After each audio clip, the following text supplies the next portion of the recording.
Rapunzel masalı. Bir varmış, bir yokmuş.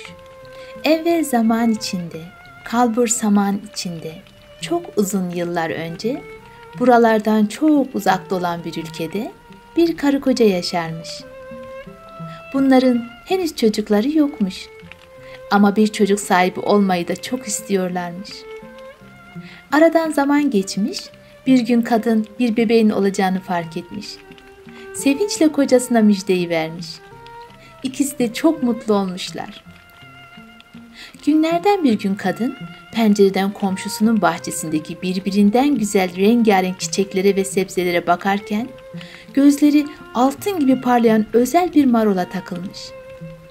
O kadar büyüleyici bir görüntüsü varmış ki kadın gözlerini o maroldan bir türlü alamıyormuş. Günler geçmiş ama kadın o marolları aklından bir türlü çıkaramamış. Bir gün ben bu marollardan yemesem kesin ölürüm demiş kendi kendine. Marulu düşünmekten, yemekten, içmekten kesilmiş. Çok zayıflamış. Eşinin zayıfladığını gören kocası durumundan endişelenmiş. Kadının derdini öğrenmiş. Bir gece herkes uyurken adam komşusunun bahçesine girmeye karar vermiş. Gece yarısı sessizce bahçe duvarından tırmanıp bahçeye girmiş. Özel marollardan birkaç taneyi kaptığı gibi eşinin yanına fırlamış. Kadın o özel marolları görünce çok sevinmiş. Bütün marolları tek başına afiyetle yemiş. Ertesi gün kadın yine o marollardan yemek istemiş. Kocası tekrar komşu bahçeye girmiş ama bu sefer komşu bahçenin sahip olan cadı marolların çalındığını fark edip bir tuzak hazırlamış. Adam bahçeye girdiği gibi karşısına aniden çıkıveren cadı, "Sen benim bahçeme nasıl izinsiz girebilirsin?" diyerek ortalığı ayağa kaldırmış. "Benim özel marollarımı çalmak neymiş sana göstereceğim. Bunun hesabını çok ağır ödeyeceksin" diye tehdit etmiş. Adam kendisini affettirmek için cadıya çok yalvarmış. Karısının bir bebek beklediği için bahçedeki marolları canının çok çektiğini, her şeyi onun için yaptığını söylemiş. Cadı, "Demek çocuğunuz olacak" demiş. "Bir şartla sizi affederim. Üstelik bahçemdeki marollardan canınız çektiği kadar alabilirsiniz" demiş. Cadının şartı da "Bebeğiniz doğduğunda onu bana vereceksiniz" olmuş. Adam şartı hemen kabul etmiş. Çünkü cadıdan çok korkuyormuş. Aradan günler, haftalar, aylar geçmiş. Kadın bir bebek dünyaya getirmiş. Bebeğin doğduğunu duyan cadı gelip bebeği annesinden almış, evine götürmüş. Bebeğe isim olarak da bahçesindeki özel marolun adı olan Rapunzel adını vermiş. Cadı küçük kızı çok iyi beslemiş, büyütmüş. Aradan yıllar geçmiş. Minik Rapunzel adeta güzel bir prenses olmuş. Rapunzel 18 yaşına basınca güzelliği ay gibi her tarafı aydınlatır olmuş. Cadı Rapunzel'i uzak bir yerde gizlemeye karar vermiş. Bir yere çok yüksek bir kule yapmış.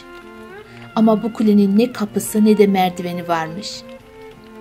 Rapunzel kulenin penceresinden ormana bakar, oradaki kuşların cıvıltısını dinler, günlerini saçlarını örerek geçirirmiş. Cadı kuleye çıkmak istediğinde kulenin önüne gelip "Rapunzel, Rapunzel, uzat bakalım altın sarı saçlarını" diye seslenirmiş. Rapunzel uzun örgülü altın sarı saçlarını pencereden uzatır, cadı da onun saçlarından tutup kuleye tırmanırmış. Yıllar yılı Rapunzel o kulede yaşamaya devam etmiş.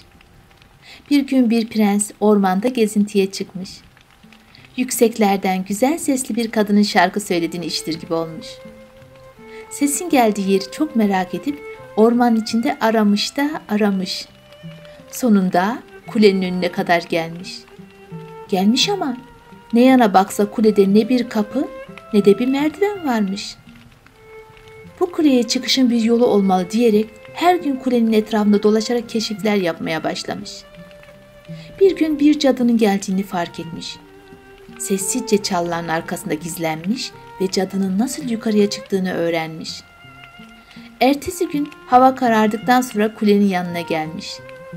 Cadının sesini taklit ederek "Rapunzel, Rapunzel, uzat altın sarı saçlarını" diye seslenmiş. Sonra da Rapunzel'in saçlarına tutuna tutuna kuleye çıkmış. Rapunzel karşısında prensi görünce çok korkmuş. Çünkü cadıdan başka kimseyle görüşmesi yasakmış. Prens onun sesini ormanda gezerken duyduğunu, sesine aşık olduğu için yanına geldiğini söylemiş. Bunları duyan Rapunzel'in korkusu geçmiş. Prens Rapunzel'i hemen orada evlenme teklif etmiş. Rapunzel'in yüzü biraz kızarsa da teklifi kabul etmiş. Kabul etmiş ama kuleden inmeleri için bir yol yokmuş. Rapunzel'in aklına bir fikir gelmiş. Prens her yanına geldiğinde beraberinde bir ipek çilesi getirecek, Rapunzel de bu ipek çilesini örerek bir merdiven yapacakmış. Günler ayları kovalamış. Merdiven neredeyse bitecekmiş. Cadının hiçbir şeyden haberi yokmuş. Bir gün Rapunzel ağzından kaçırmış. "Anne, prens senden daha hızlı bu kuleye tırmanıyor" deyince cadı her şeyi anlamış. Cadı, "Beni nasıl aldatırsın? Yıllarca seni herkesten, her şeyden korumak için çabaladım durdum. Karşılığı böyle mi olacaktı?" diye öfkeli Rapunzel'i azarlamış. Rapunzel'in saçlarını kesip onu uzak bir çöle göndermiş. O gece cadı prensi kulede beklemeye karar vermiş. Prens yine kulenin önüne gelip "Rapunzel, Rapunzel, uzat altın sarı saçlarını" diye seslenmiş. Cadı Rapunzel'in kestiği saçlarını aşağıya doğru sarkıtmış. Prens başına geleceklerden habersiz kuleye tırmanmış. Karşısında cadıyı gören prens ne olduğunu bile anlamadan cadı tarafından pencereden aşağıya fırlatılmış. Yere düşen prens ölmemiş ama üzerinde düştüğü çalılardaki dikenler gözlerini kör etmiş. Yıllarca kör bir şekilde her yerde Rapunzel'i aramış. Bir çölde gezerken yine Rapunzel'in büyüleyici sesini duyar gibi olmuş.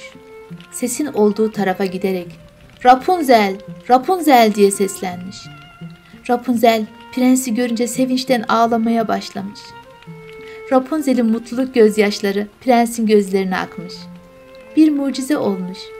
Rapunzel'in gözyaşları prense ilaç olmuş ve iki gözü birden açılmış.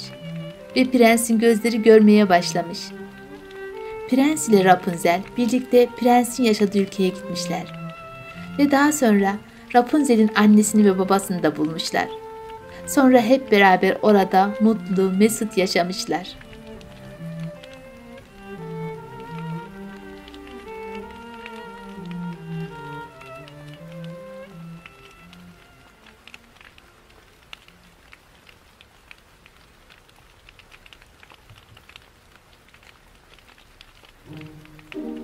Kül Kedisi Masalı. Bir varmış, bir yokmuş. Evvel zaman içinde, uzak ülkelerin birinde bir kral varmış. Bu kralın çok sevdiği bir karısı ve Cinderella adında dünyalar güzeli bir kızı varmış. Cinderella güzel olduğu kadar da iyi kalpliymiş. Kralın ve Cinderella'nın mutluluğu kraliçenin ölümüyle bozulmuş. Kral bir süre sonra yeniden evlenmiş. Yeni karısı ise oldukça kıskanç, kötü kalpli bir kadınmış. Kralın yeni karısından da 2 kızı olmuş. Zamanla kızlar büyümüşler.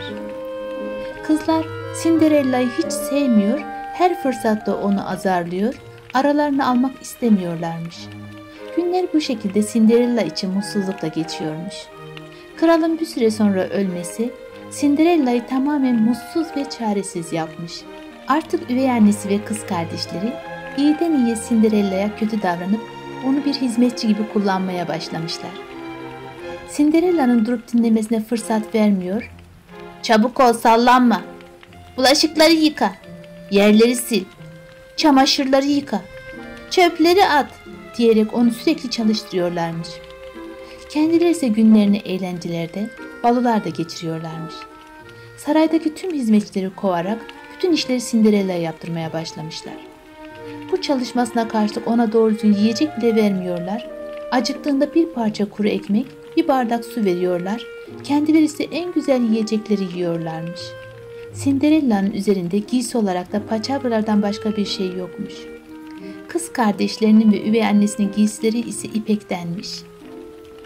Günlerden bir gün komşu ülkenin prensi sarayında bir balo düzenlemeye karar vermiş. Bunun için çevre ülkelere habercileri göndererek davette bulunmuş. Bu davet Cinderella'nın üvey annesine de ulaşmış. Üvey annesi hemen balo hazırlıklarına başlayıp kendisine ve kızlarına altın işlemeli giysiler hazırlatmış. Cinderella da bu baloya gitmek için üvey annesinden izin istemiş. Cinderella'nın bu isteği üzerine üvey annesi ve kız kardeşleri kahkahalarla gülmüşler. "Bu üzerindeki paçavralarla mı baloya gideceksin? Bizi orada herkese rezil etmek mi istiyorsun?" diye alay etmişler. Cinderella kız kardeşlerinin eski giysilerini giyip baloya gidebileceğini söylediyse de onu tersleyerek "Bu kadar iş dururken senin baloya gidip eğlenmene müsaade edemeyiz" demişler. Baloyu düzenleyen prensin niyeti ise baloya gelen genç kızlardan beğendiği birisiyle evlenip onu kendisine prenses yapmakmış. Heyecanla balo gününü bekliyormuş. Derken balonun verildiği gün gelip çatmış. Saray ülke içinden ve dışından gelen davetlerle dolup taşmış. Cinderella'nın üvey annesi ve kız kardeşleri de baloya gitmişler. Cinderella evde yalnız kalınca balodaki insanlar düşünerek ağlamaya başlamış.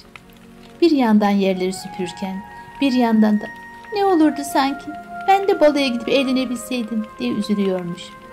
Cinderella'nın sesini o ülkenin iyilik perisi işitmiş. Merak edip Cinderella'nın yanına gelmiş.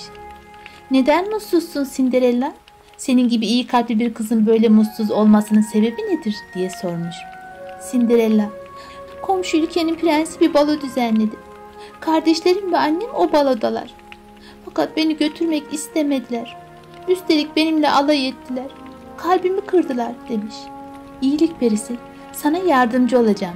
Bana hemen büyükçe bir bal kabağı ve bir düzine fare bul getir, tamam mı?" demiş.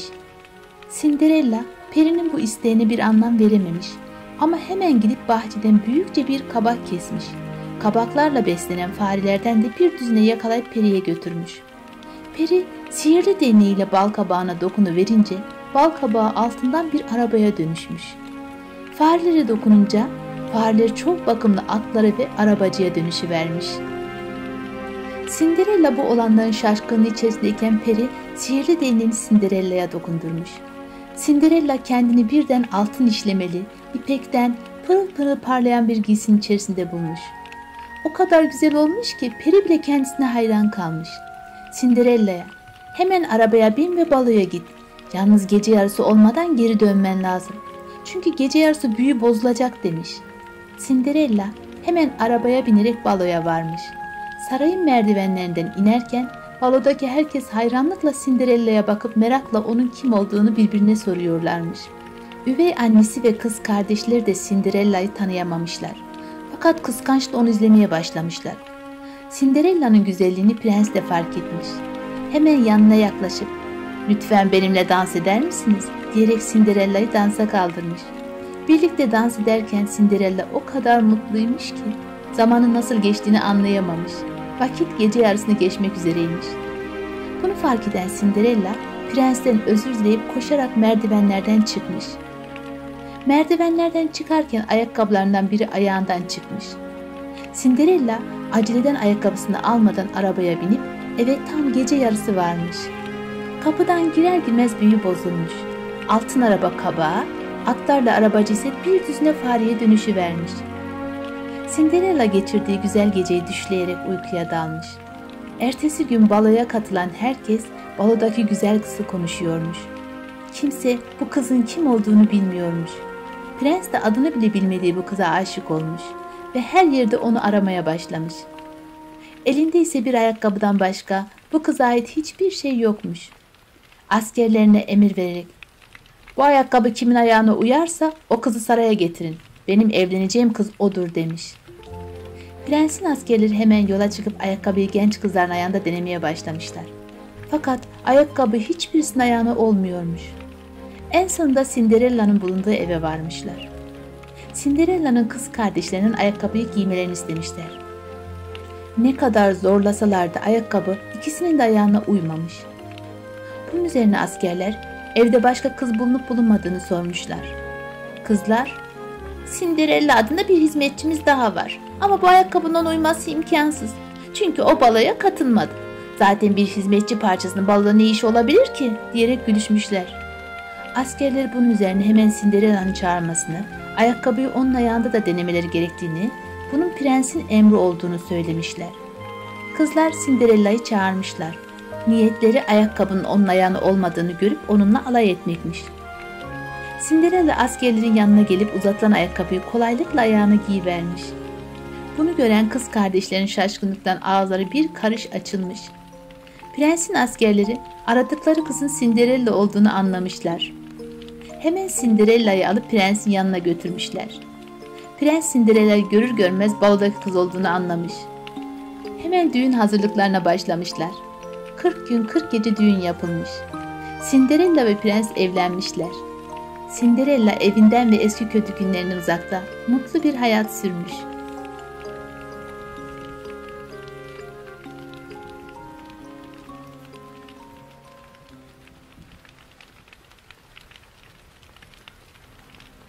Karlar Kraliçesi Masalı. Evvel zaman içinde, çok uzaklarda, büyük bir kentte iki küçük çocuk yaşarmış. Bunlar birbirleriyle arkadaşmış. Ancak birbirlerini kardeş gibi severlermiş. Erkeğin adı Kay, kızın adı Gerda'ymış. Bunlar sürekli birlikte oynar, hiç ayrılmazlarmış. Gerda'nın bir de büyük annesi varmış. Büyük annesi çok sayıda masal bilir, sırası geldikçe anlatırmış. Bir gün Kay ve Gerda oynarken büyük anneleri onları yanına çağırmış. "Çocuklar, bugün size yeni bir masalım var. İsterseniz gelin anlatayım," demiş. Çocuklar büyük annenin yanına koşup can kulağıyla masalı dinlemeye başlamışlar.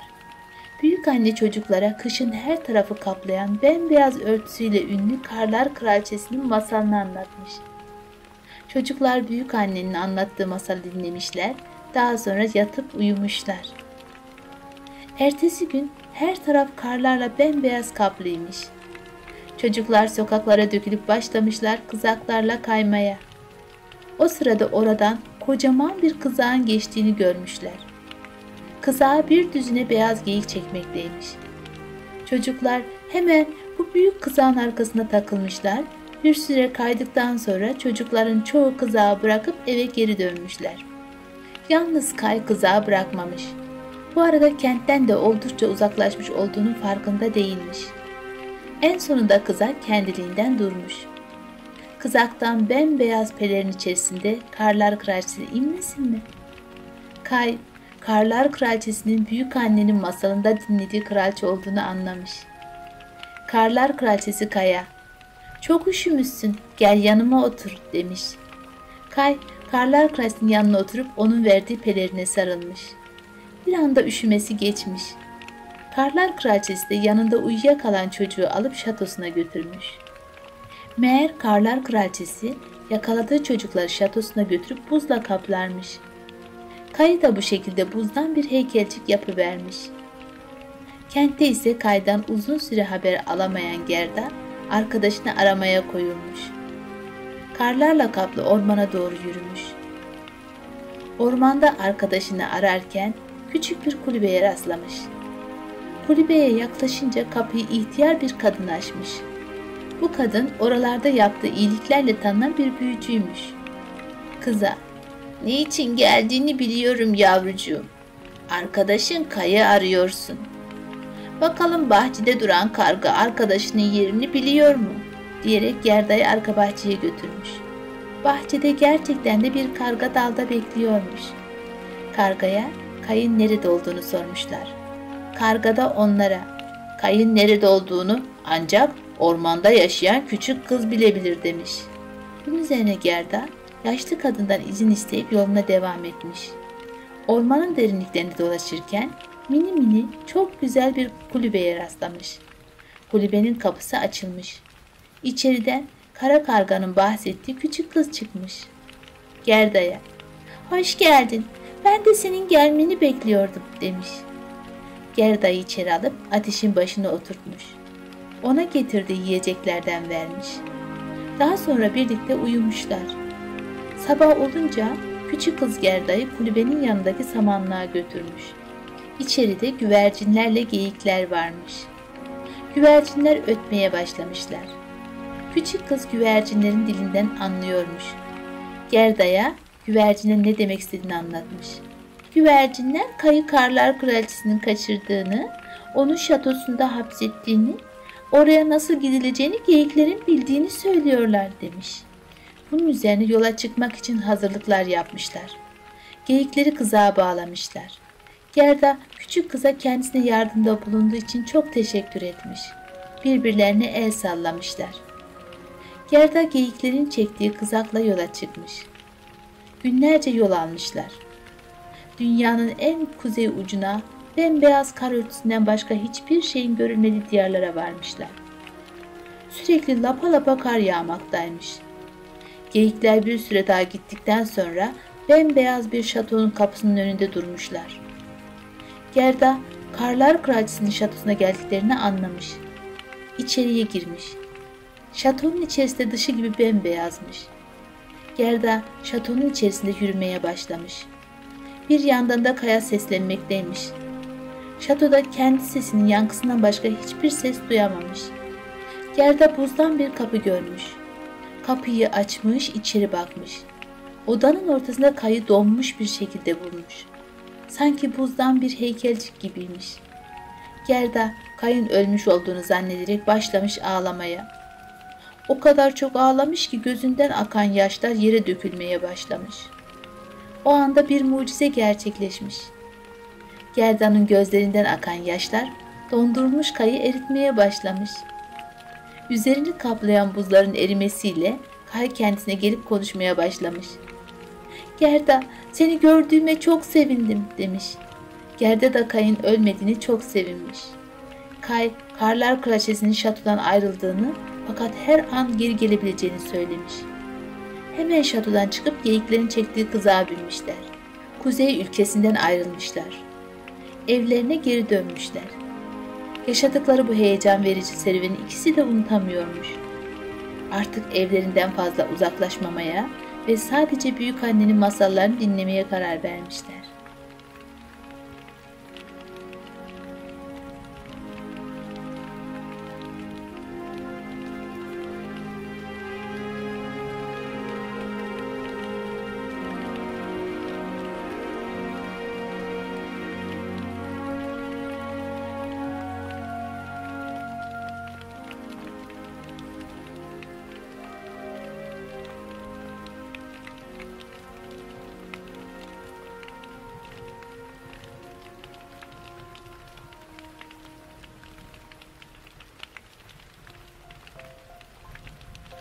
Uyuyan Güzel Masalı. Bir varmış bir yokmuş. Evvel zaman içinde, kalbur zaman içinde, ülkelerin birinde bir kral ile kraliçe yaşarmış. Kralın bir çocuğu olmuş. Yeni doğan çocuğunun şerefine tüm halka ziyafet vermiş. Ziyafetten sonra kral çevresindeki insanlara baba olmanın kendisini nasıl mutlu ettiğini anlatmış. Zira yıllar yılı karısıyla birlikte hep bir çocuk sahibi olmayı beklemiş durmuş. Derken konukların bebek prensesi hediyelerini verme zamanı gelmiş. Herkes hediyelerini verdikten sonra sıra 12 periye gelmiş. Benim prensese hediye mutluluk demiş birinci peri. Konuklar sevinçle alkışlamışlar. Kralın ağzı kulaklarına varmış. Benim hediyem güzellik demiş ikinci peri. Benim hediyem akıl demiş üçüncüsü. Böylece 11 peri hediyelerini tek tek vermişler. 12. peri tam hediyesini vermek üzereymiş ki bir gök gürültüsüyle sarsılmış bütün saray. Kapılar ardına kadar açılmış. İçeriye yaşlı bir kadın girmiş ayaklarını sürüye sürüye. Onu gören herkes korkudan gözlerini kapatmış. 13. peri diye bağırmışlar hep bir ağızdan. 13. peri korkunç sesiyle "Bana davetiye yok mu kral?" demiş kapı ağzından. "Sana davetiye yollamayı unutmuş olmalılar" demiş kral kemküm ederek. "Hizmetkarlar, sofrada hemen bir yer daha açın çabuk" diye bağırmış kral. Aslında kral onu bile bile davet etmemiş. Çünkü sarayda periler için sadece 12 altın tabak varmış. O da düşünmüş, taşınmış çareyi birini davet etmemekle bulmuş. 13. peri minik prensesin kundağının yanına gitmiş. Peri birden "Benim de prensese hediyem, 15. yaş gününde parmağına iğne batar batmaz ölmesi demiş iğrenç bir kahkaha atarak. Yine bir gök gürültüsüyle kötü peri ortadan kaybolup gitmiş. Sarayın kapıları gürültüyle kapanmış ardından. Korkunç bir sessizlik kalmış geriye. Sonra kraliçe ağlamaya başlamış. 12. peri öne atılmış. Ben hediyemi vermedim daha demiş yumuşacık bir sesle. Kötü büyüyü bozamam belki ama onu değiştirebilirim. Benim hediyemde büyüyü prensesin parmağına iğne battığında ölmesi yerine 100 yıl uyumaz şeklini değiştirmek olsun o zaman demiş. Yıllar geçmiş aradan. Bebek büyümüş, sağlıklı, güzel, mutlu ve akıllı bir genç kız olmuş. Kralla kraliçe kötü büyüyü çoktan unutmuşlar. Zaten ülke içinde ne kadar iğne varsa daha prenses bebekken yok edilmiş. Prenses uzun yıllar güvendeymiş. Fakat tam da 15. yaşına bastığı gün prenses daha önce hiç fark etmediği bir kapı keşfetmiş sarayda. Kapıyı açmış, kıvrıla kıvrıla yukarı çıkan bir merdivenle karşılaşmış. Merdiveni çıkınca üzerinde altın bir anahtar bulunan bir kapıya varmış. Kapıyı açınca içeride küçük odada tekerlekli bir şeyi çalıştıran yaşlı bir kadın görmüş. Ne yapıyorsunuz öyle diye sormuş prenses. Yaşlı kadın gülümsemiş. İplik eğriyorum demiş. Orada öyle bakıp durma. Gel bir de sen dene. Hadi. İğneyi prensese doğru uzatmış. O anda olanlar olmuş. İğnenin sivri ucu prensesin parmağına batmış. Prenses hemen yere yığılıp kalmış. Dışarıda avluda tavuklar gıdaklamayı kesmiş. Prensesin köpeği, aşçının kedisini kovalamaz olmuş. Çalışma odasında kızının doğum günü davetiyesini yazmakta olan kralın elinden kalem düşmüş. Mutfaktaki ocaklar yanmaz olmuş. Tüm saray uykuya dalmış. Yıllar yavaş yavaş akıp geçmiş. Saray unutulmuş. Ama olaydan 100 yıl kadar sonra bir gün yakışıklı bir prens o civardan geçiyormuş. Uzaklarda dikenli çalılarla kaplı bir yer gözüne ilişmiş. Adamları gülerek bu büyülenmiş sarayla içindeki uyuyan güzel hakkında duydukları bir hikayeyi aktarmışlar ona. Ya doğruysa diye düşünmüş prens ve atını dikenli çalılarla kaplı yola sürmüş. Önce çalılardan geçilecek hiç yol bulamamış. Çalılar hem çok sıkmış ve hem de üstüne tırmanılamayacak kadar dikenliymiş.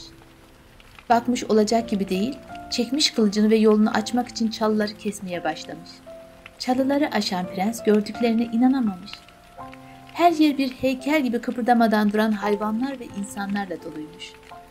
Sarayın içinde dolaşmış. Güneşle aydınlanan pencerede tek bir sinek bile vızıldamıyormuş. Hiç kimse kımıldamıyor, hiç kimse cevap vermiyormuş sorularına. Derken kapısı yarı açık bir kuleye varmış. İçeri girmiş, kıvrıla kıvrıla yukarıya doğru uzanan bir merdivenle karşılaşmış. Prens merdivenlerin bittiği yerde tepede altına benzer bir şeyin parıldadığını görür gibi olmuş. Merdivenleri çıkmış ve kendini prensesin önünde bulmuş. Uyuyan güzel demiş fısıltılı bir sesle. Kızın güzelliğine dayanamamış. Eğilip alnından öpmüş. Prens onu öper öpmez prenses gözlerini açmış. Onun uyanmasıyla birlikte sarayın mutfağında ocak tekrar yanmaya başlamış. Çalışma odasında kral elindeki düşürdüğü kalemi almış ve kızının doğum günü davetini yazmaya devam etmiş. Tavuklar yerdeki buğday tanelerini gagalamaya başlamış. Kulenin en üst katındaki odada prenses karşısında prensi görmüş. 100 yıldan sonra ilk defa dudaklarında bir tebessüm belirmiş. Benimle evlenir misin diye sormuş prens fısıltıyla. Evet demiş prenses ve prensi öpmüş. Kral bu güzel haberi alınca muazzam bir ziyafet hazırlatmış. Prens ile prenses evlenmişler ve ömür boyu mutluluk içinde yaşamışlar.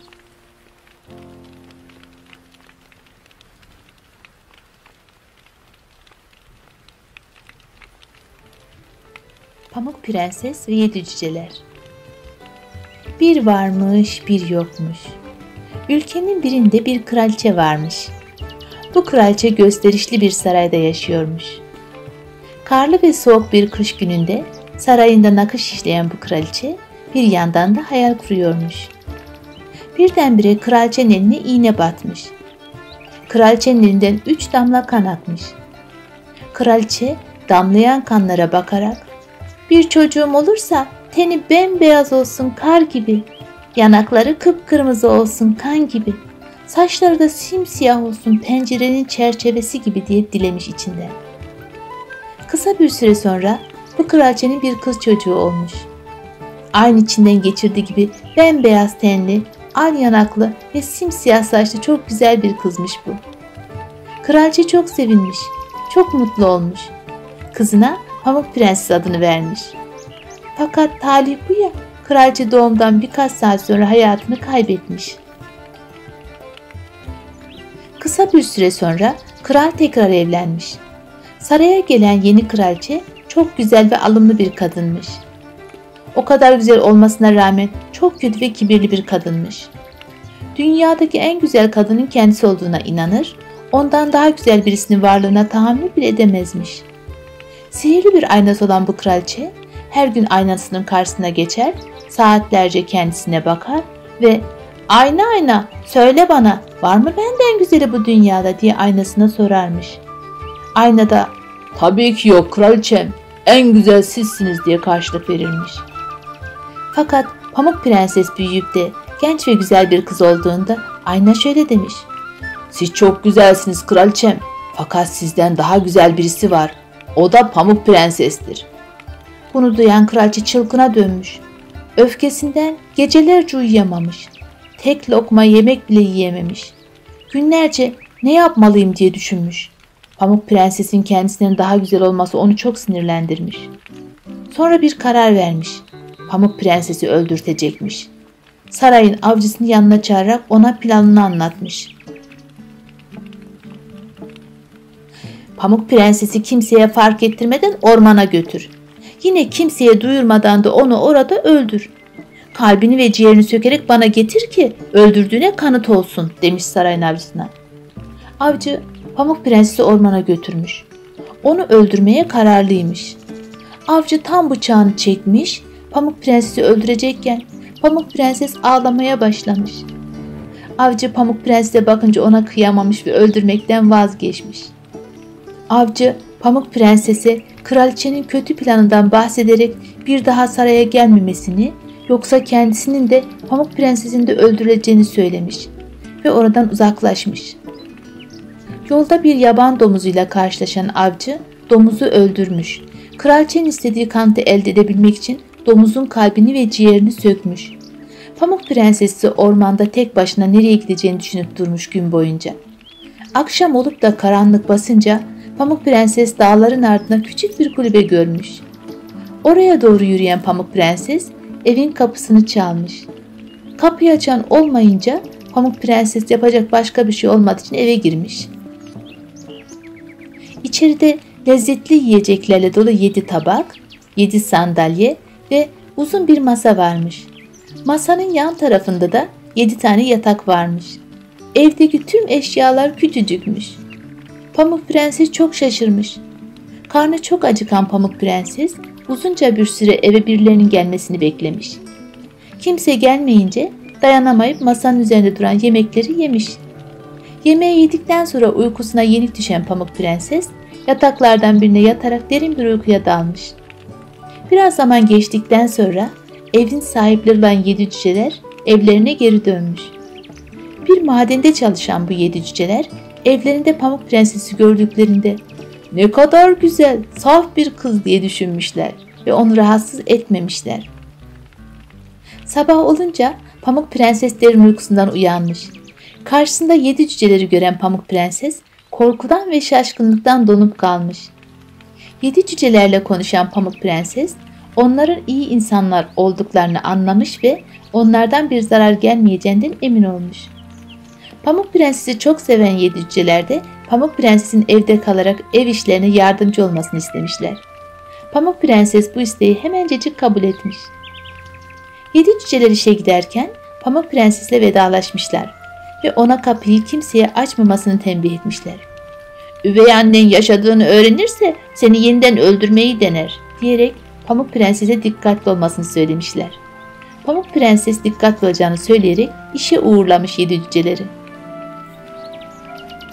Günler böylece geçip giderken bir gün sarayda yaşayan kibirli kraliçe tekrar geçmiş aynanın karşısına. ve sormuş aynaya. Ayna ayna, söyle bana, var mı benden daha güzeli bu dünyada? Aynanın cevabı kraliçeyi şoka uğratmış. Siz çok güzelsiniz kraliçem. O kadar güzelsiniz ki buralarda sizden daha güzeli yok. Fakat dağların ardında 7 cücelerle birlikte küçük bir kulübede yaşayan Pamuk Prenses sizden daha güzel. Bunu duyan kraliçe Pamuk Prenses'in ölmediğini anlamış ve bir şeyler yapmaya karar vermiş. Yaşlı ve çirkin bir kılığa bürünen kraliçe Pamuk Prenses'in yaşadığı eve gitmiş. Kapıyı çalan kraliçe, "Kurdele satıyorum, harika kurdelelerim var," diye seslenmiş. Sesi duyan Pamuk Prenses yaşlı kadından kötülük gelmeyeceğini düşünerek kapıyı açmış. Pamuk Prenses'e kurdeleleri gösteren kraliçe bir kurdeleyi Pamuk Prenses'in boynuna bağlamış. Kraliçe kurdeleyi Pamuk Prenses'in boynunda öyle bir sıkmış ki Pamuk Prenses yere yığılmış. Pamuk Prenses'in öldüğünü düşünen kraliçe hemen sarayına geri dönmüş. Akşam olup da 7 cüceler işten döndüğünde Pamuk Prenses'i yerde yatarken görmüşler. Hemen boynundaki kurdeleyi çıkarmışlar ve Pamuk Prenses yeniden canlanmış. Sabah olduğunda kraliçe yeniden aynasına sormuş. Ayna yine en güzel Pamuk Prenses deyince kraliçe tekrar dağların ardındaki o küçük kulübeye doğru yola koyulmuş. Kapıyı çalan kraliçe, "Harika taraklarım var, taraklarıma bakın," diye seslenmiş Pamuk Prenses'e. Pamuk Prenses dün yaşadıklarını unutarak açmış kapıyı tekrar kraliçeye. Kraliçe Pamuk Prenses'in saçını taramış ama tarak zehirli bir tarakmış. Tarak saçına değdiği an Pamuk Prenses yere yığılmış. Akşam işten dönen 7 cüceler Pamuk Prenses'in saçından zehirli tarağı alarak onu tekrar hayata döndürmüşler. Sabah olduğunda kraliçe aynanın karşısına yeniden geçmiş. Aynadan Pamuk Prenses'in hala ölmediğini öğrenince öfkeden deliye dönmüş. Bu kez kararlıymış. En zehirli iksirini hazırlayarak kıpkırmızı bir elmanın yarısına sürmüş ve Pamuk Prenses'in yaşadığı eve doğru yola koyulmuş. Pamuk Prenses'in yaşadığı kulübeye gelince, "Al yanaklı güzel prensese, yanakları gibi al bir elma benden hediye," diye seslenmiş kraliçe. Pamuk Prenses bu kez tedirgin olmuş ve kapıyı açmak istememiş. Kraliçe elmanın zehir tarafından ısırarak, "Bak kızım, hiçbir şeyi yok, korkma," diyerek Pamuk Prenses'i ikna etmiş. Elmanın zehirli tarafından ısıran Pamuk Prenses ise olduğu yere yığılıvermiş. Kraliçe bu sefer eminmiş. Pamuk Prenses'ten sonsuza kadar kurtulduğuna inanıyormuş. Neşeli bir şekilde sarayına geri dönmüş. Saraya döner dönmez aynasına tekrar o malum soruyu sormuş. Ayna, "Dünyada sizden daha güzel kimse yok kraliçem," demiş ve kraliçe Pamuk Prenses'in öldüğünden emin olmuş. Bu seferki iksir öyle zehirliymiş ki 7 cüceler Pamuk Prenses'i tekrar hayata döndürememişler. Çok üzülen 7 cüceler Pamuk Prenses'i gömmek yerine onu cam bir tabuta koyarak yüksek bir tepeye yerleştirmişler. Günler geçmiş. Bir gün yakışıklı bir prens 7 cüceleri ziyarete gelmiş. Tepenin üstünde cam bir tabutta yatan Pamuk Prenses'i gören prens ona hemencecik aşık olmuş. "Pamuk Prenses'i sarayıma götürmek istiyorum, lütfen izin verin," demiş prens 7 cücelere. 7 cüceler kabul etmiş prensin bu isteğini. Prensin yardımcıları tabutu kaldırırken Pamuk Prenses'i bayıltan zehirli elma parçası Pamuk Prenses'in ağzından düşmüş. Pamuk Prenses yerinden kalkmış ve etrafına bakmış. Prensi gören Pamuk Prenses ona aşık olmuş. Birbirlerini çok seven Pamuk Prenses ve prens bir süre sonra evlenmeye karar vermişler. Düğün günü gelmiş. Pamuk Prenses'in üvey annesi olan kötü kalpli kraliçe de düğüne davetliymiş. İçeri giren kraliçe hiçbir kötülük yapmaya fırsat bulamamış. Prensin yardımcıları kraliçeyi kıskıvrak yakalayarak oradan uzaklaştırmış. Prens kötü kalpli kraliçe uzak bir ülkeye sürgün etmiş. O günden sonra Pamuk Prenses ve prens mutlu mesut yaşamışlar.